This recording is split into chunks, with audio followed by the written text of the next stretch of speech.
დაკვლავ საქართველოს 2008 წლის აგვისტოს ომში და ISAF-ის ოპერაციაში დაღუპული სამხედრო მოსამსახურეების შვილები დღეს ანაკლის მომავლის ბანაკში გაემგზავრნენ.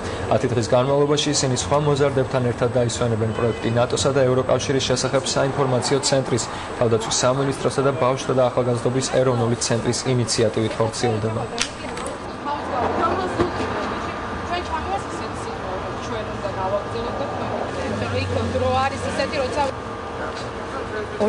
წლის რუსეთ-საქართველოს ომსა და ავღანეთში დაღუპული სამხედრო მოსამსახურეების ბავშვები მიემგზავრებიან ანაკლიაში, სადაც ისინი 10 დღეს გაატარებენ მომავლის ბანაკში.